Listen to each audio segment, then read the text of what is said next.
My name is Paul Grossinger, and I'm an out boss.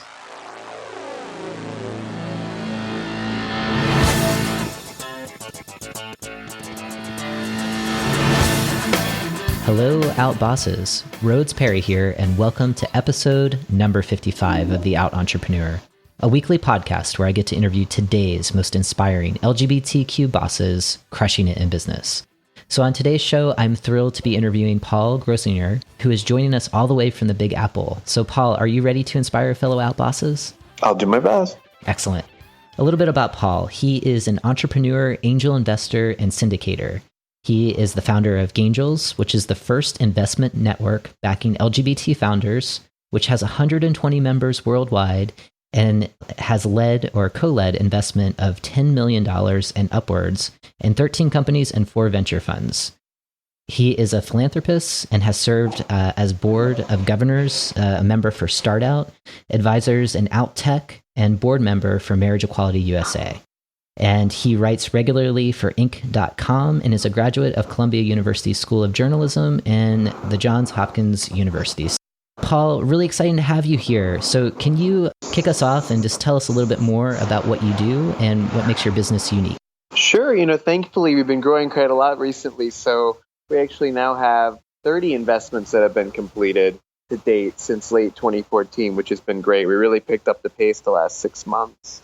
What we do is really at the confluence of trying to add value to people in the community and add value to businesses in the community, but also make money. We're not a nonprofit. And so we seek to marry a mixture of advising companies, adding business value, creating introductions, recruiting, and then also actually, just investing in really strong founders themselves that are really able to succeed. And one thing that we've found about, being part of the LGBT community and also investing in our community is that a lot of the strongest founders want help from their community. And there's such an amazing group of people to be found and funded, not only people that have had previous success, but also people that are, just now starting. Okay, so I'm going to ask you to break some things down for our listeners because you are in a world that is, for some folks starting their businesses, it seems intimidating or scary, or people just don't know what's available to them in terms of funding a really good business idea. So can you kind of share a little bit about what that looks like for someone who is just getting started in their business? They happen to be a part of the Rainbow family and they're really trying to figure out how to create this wonderful idea and turn it into a sustainable business. So where does Gaingels come in to kind of evaluate those ideas and kind of help take that business to the next level? I'm very happy to break that down. One of the things about Gaingels that's a bit different is we're a bit of a hybrid. Traditionally, when people talk about angel investing, it's like, they watch The Social Network, it's Facebook, it's Uber, it's people throwing money at things, hoping that they turn into $10 billion companies. And, we do some of that, and we certainly invest with some of the leading VC funds, especially since a lot of them have LGBT partners that want to actually have Gaingels invest with them and their founders, especially if those founders are LGBT.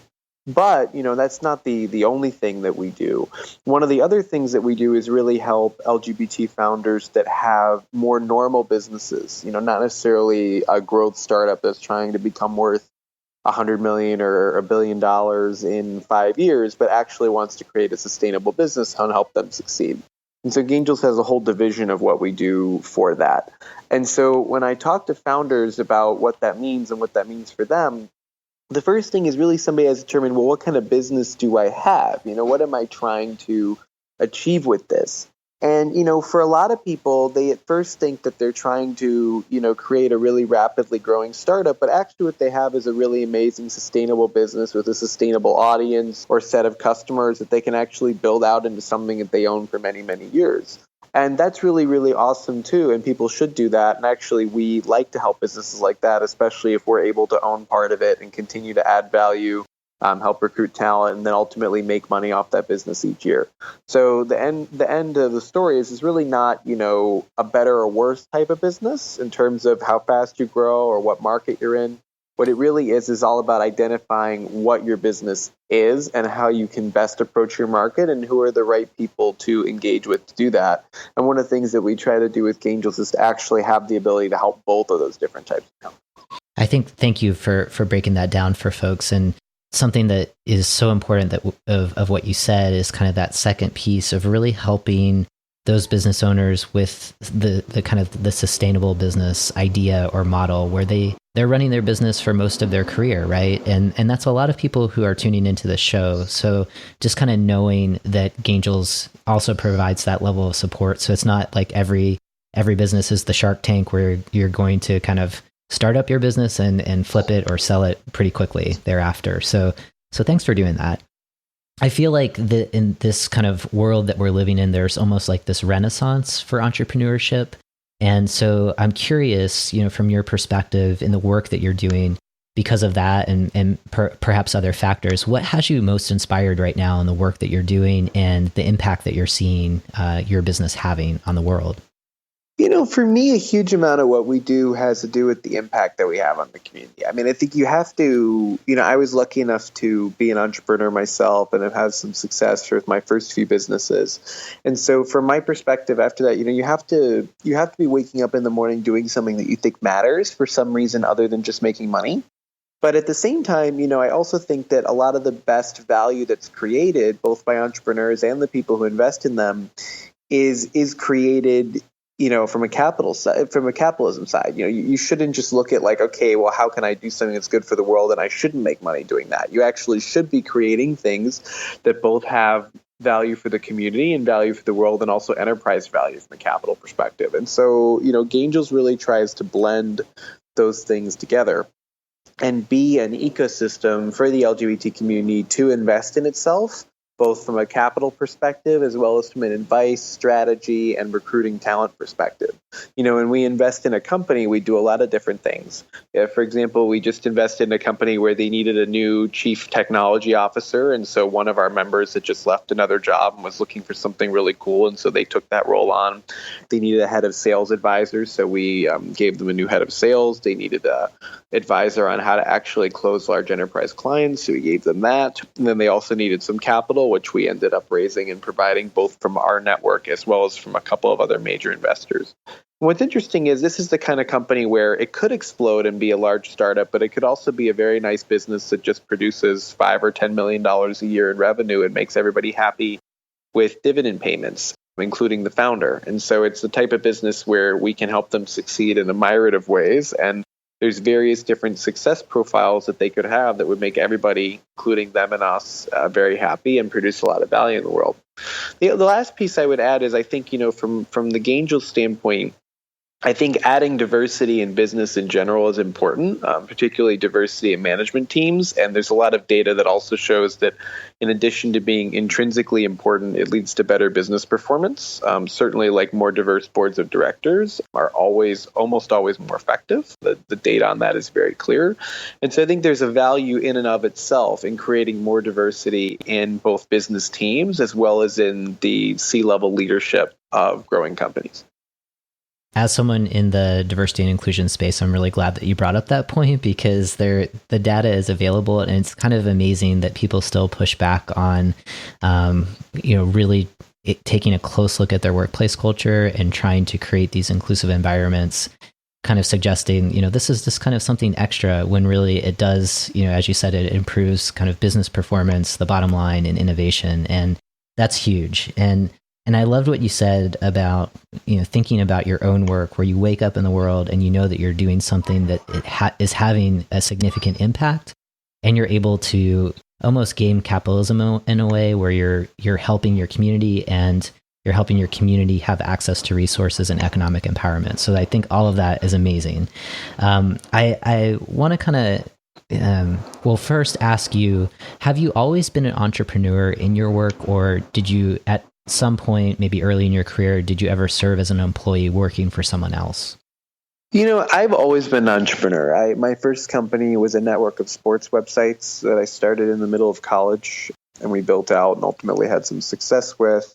And then I started two other companies that have also had success. Pervasive Group, where I was one of the formal founders, which had mobile device management, and then Imperative, where I was not one of the technical founders, but I was the chief evangelist and the original board member and one of the original investors. And Imperative actually does purpose-based workforce training and a lot of diversity workforce training as well. And so they're really synergistic with things that I believe in. I also had a couple of failures along the way too. There were a couple of things that I started that just never had any success, and I had to really look at why and look inside myself and think about why it failed. And I actually, in many ways, found those failures to be more valuable than the successes, for sure.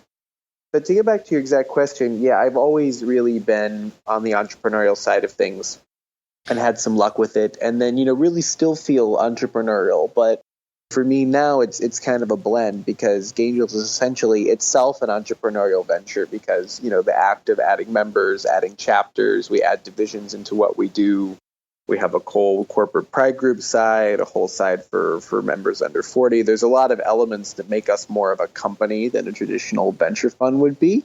But then at the same time, we're also investing in other people, and our primary goal is enabling their dreams. And so there's an investment element of that as well. So I kind of straddle the line. I don't know that I would be particularly good at working in a large corporate environment. I'm not sure that I would succeed, actually. Yeah.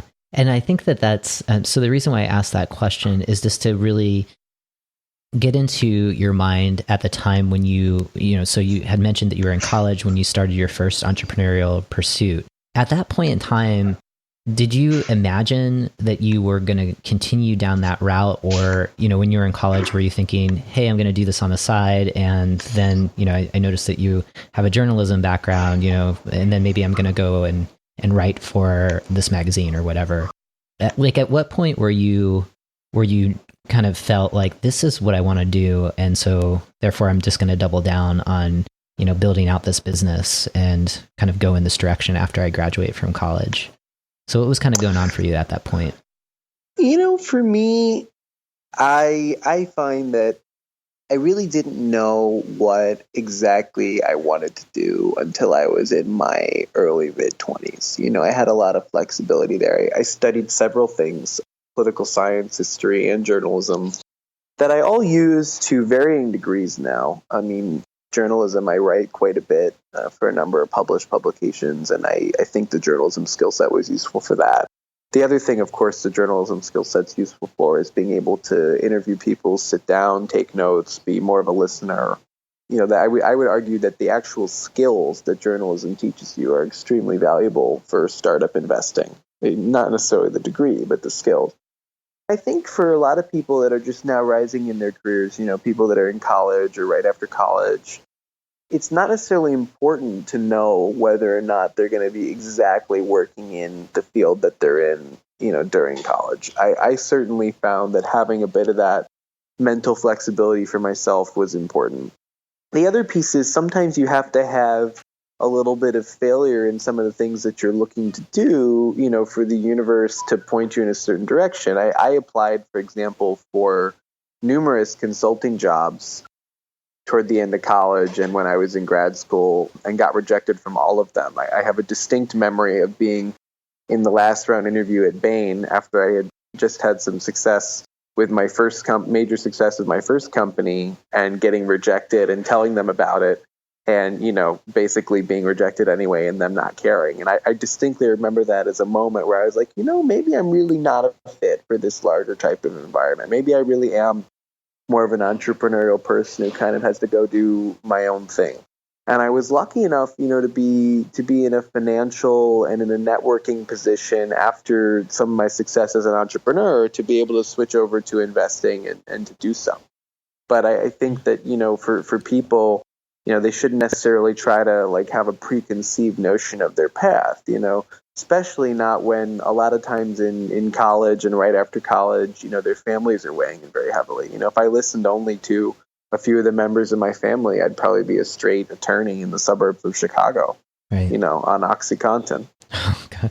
Well, I'm glad you're doing what you're doing. Is that not appropriate for the podcast? You tell me. Yeah, now it might have to be explicit, but it's okay. It's okay. I really love what you were saying in that response. One, just kind of being really honest with our audience, around, not being sure that you were in college, you're doing your thing, and starting a business at the same time, and yet I do think there's this narrative that people have out there now where we have to jump from success to success, and if we allow ourselves to show any failure, or we allow anybody to think that we have failed at any time in our journey, that it's just going to collapse us like a house of cards. And I think that's ridiculous. I mean, we all fail at different parts of our journeys, and I think we should be open about that failure. Yeah. And then on the flip side, though, of course, sometimes in Silicon Valley, people take that too far. There's failure conferences, there's people that are raising from venture capital firms for the 8th time when they've already wasted, $15 million of big VC firms' money. And,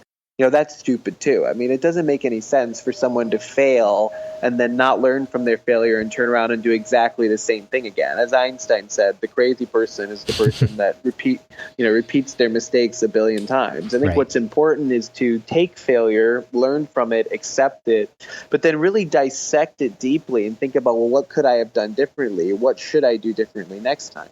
Right. One of my own personal failures was I tried to set up a syndicate to invest in Israeli companies. And, we actually, a couple of the companies we invested in have done quite well, but the syndicate itself, really didn't work out as a thing. But, my failures with that, but also my learning on how to actually create a syndicate was hugely informative for what I ended up doing with Gaingels. I'm not sure that I would have had as much success as we have had with Gaingels right off the bat if I hadn't had INE as basically a dry run. Yeah. Yeah. I think that's like anything in life, it's a balance. So don't kind of like skew success or failure.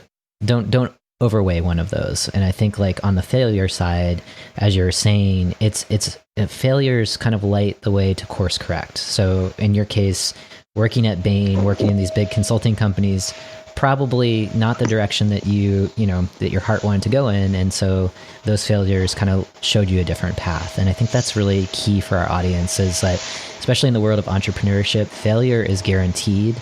It's kind of how you respond to that is the key to keep going and to stay focused on where your heart is leading you. So Paul, I'd like to switch gears a bit and talk more about your identity and specifically how that shows up in your business. And the first question that I have on this topic is just when thinking about your work, you're in a unique place in that you are working at Gaingels. So you're working with kind of the rainbow community. But has there ever been a time, maybe not in this current venture, where you felt that you couldn't bring your whole self to work or you couldn't be 100% out in your business because you were concerned that you might lose a revenue stream, you might offend a customer, or that your safety may be in jeopardy? Is there something that comes to mind? And if so, what was that and how did you work around it? I really haven't had that in my personal career. That is something that I know a lot of people have experienced. And, at Gaingels, we've invested a number of people that came from different backgrounds and different countries where that was, in fact, something that they had to deal with. So I'm certainly familiar with it, but it is not something that I've personally experienced. One of the things, though, that I do find at Gaingels in terms of identity, which is helpful, is that by doing what we do and investing in LGBT founders and embracing our identity, one of the things I've actually found is we do better at what we do. We get better deals. We get better founders. When I first started Gaingels, one of the big questions that a lot of the investors who were joining had was, great, I'm glad we're doing this for the community, but by constraining ourselves to only companies that have an LGBT founder as senior leader, are we potentially not going to be getting as good of companies?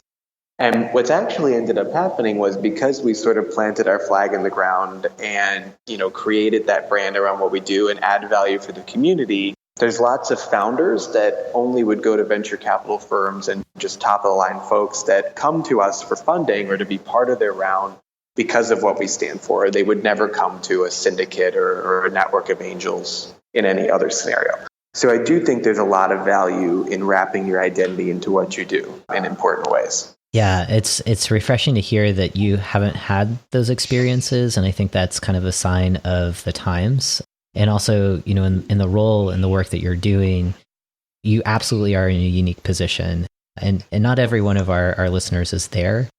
Though I really like what you were saying about Gaingels being a place where other out business owners know that if they bring their idea to you all, that the idea will be weighed on its merits and not necessarily on who those folks are in terms of their sexual orientation. Well, and one of our goals is for Gaingels to be an ecosystem where we really do provide access to members of the community to things that they may not otherwise, have had. For example, because we work with some of the top 10 or 20 venture capital firms in the country fairly routinely on deals. When we do our own companies where founders come to us and they find us because of the LGBT affinity connection, and then we help them grow for a year or two to the point where they get to significant revenue and growth. At that time, we can then bring them to those larger firms where they may not have otherwise had access. And so actually one of my goals from that standpoint is to be able to increase the access that folks have to entities that wouldn't necessarily find them or speak to them without our product introduction. I think the other piece of it is there should be a way for the LGBT community to connect with itself more routinely from a business side perspective, because there are so many people both in this country and in other countries that struggle with that in their business identities. And that's really something that we seek to do. Ultimately, in 3 or 4 years, I'd love to have a Gaingels chapter in the middle of Europe that also invests in companies that are in the Middle East or in Russia or in Ukraine and whatnot. And then we can also help those companies do business in the United States. I mean, there's large opportunities to provide business assistance to people in the LGBT community across the globe in ways that they're not getting today. Yeah, I think that's great in terms of the points that you just underscored around helping LGBT business owners have access to these top 10 VCs, as you said, venture capitalists. And I think with that too, just the access that you're giving those folks, like you're also providing some education or just normalizing that there's LGBT business owners out there to these VCs. And that's huge as well. I do think too that, historically up until the last few years, and I mean, there were even incidents of this occurring in the 2010 to 2015 band of time. Historically in the entrepreneurial community, in the venture community, there were people that were out in their private lives, but were not out publicly. And that has started to change. And one of my hopes is that Gaingels will accelerate that change even more dramatically. Absolutely. I mean, you're connecting these VC folks with people who are totally providing possibility models for them. And I think that holding that space is really, really important. On that note, because of the access that you have to LGBT business owners, I'm curious from your perspective and your own lived experiences, what are some of those traits that LGBT business owners have because of their lived experiences, because of, for some folks, as they describe, going to hell and back in terms of just being able to be themselves in business? What sets them apart perhaps from other business owners because of just being LGBT and, some of the challenges that we experience because of that? Well, I think there's a few that I would focus on. I think there's certainly a grit element. I think LGBT founders that have been through more are a little bit more able to go through the ups and downs of their business. Potentially running out of money for a short time strikes some of them as a lesser burden than maybe someone that really hasn't gone through much more deep challenges. So we definitely see LGBT founders be a little bit more able to weather the punches. I think one other thing that's very important for what I do is we try to seek to benefit all diversity. I mean, obviously, Gaingels is for LGBT founders, but it can't just be for white gay males. It has to be for the entire community and also to stand for diversity as a whole. And I think we can do that. But, I think gay founders in general make that easier for us because statistically speaking, I find that LGBT founders are far more likely to be working with multi-gender founding teams, founders of color. Statistically speaking, far, far more likely to find a gay founder with a founder of color, a female founder. And so for us, when we're seeking to invest in more diverse teams, LGBT actually provides an entire window to doing that you don't really see as much with other business owners. Huh. That's really interesting to hear that. And yeah, I mean, we found, of the 5 companies that we're actively writing checks for in the next month, 4 of them have at least one female founder or senior leader. And it wasn't so much that we intentionally targeted that, it just was the reality of how it ended up. Yeah, and I think that's huge, especially for those folks. There's a number of people who tune in and they're very aware of kind of the challenges that the tech world itself is having with the diversity gap. And so I'm sure that some of the business ideas that you are backing are in the tech space. So I think that's great to hear. Yeah, and I think, in the tech space, as always, there's, I wouldn't want to understate the challenges that there are. I mean, certainly one of the women, for example, who was in the New York Times article that really started the most recent debate about it is actually the founder of one of the companies that we funded, Wethos. So we know her quite well. So those are major issues. On the other hand, I think that people should be aware that the tech community is funding a lot of diverse founders, a lot of diverse businesses. And I think there are a lot of people in the tech community that want to solve that problem. So I think sometimes, people need to be aware that that is occurring and there's a lot more interest in it.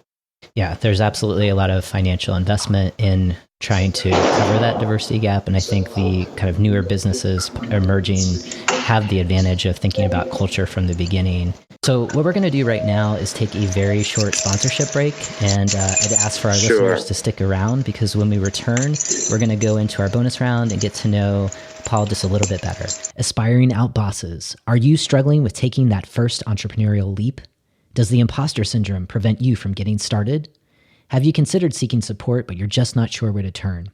Look no further. The Out Entrepreneur now offers a coaching and mentorship program where you can access support and strategies to shift your mindset from employee to entrepreneur. If you're looking for accountability and a mentor who successfully busted out of the 9-to-5 lifestyle, let's schedule a time to talk today.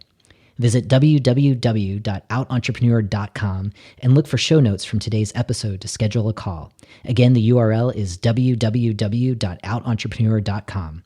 Together, let's welcome you to the wonderful world of being an out boss. Welcome back, out bosses. We are now going into our bonus round, where we'll have the chance to get to know Paul a little better, gain some insights on how we can bring our whole selves to work, and then learn one way that we can stay in touch with Paul and learn more about Gaingels after today's conversation. So, Paul, are you ready for some quick fire questions? Totally. Cool. All right. So in one sentence, can you share with us one personal habit that helps you master yourself and your business? I'm a huge believer in lists. I think that if you make lists for everything and you actually analyze them, I just use my iPhone notes. People think I'm crazy. But, if you really analytically look at stuff and actually write it down and then synthesize it, you end up being much more effective. I think a lot of times people try to keep everything in their head and don't write it down, and it's a mess. Yeah, I agree with that. Lists are huge, and just keep things in order. Remember what you have to do and what you committed to doing.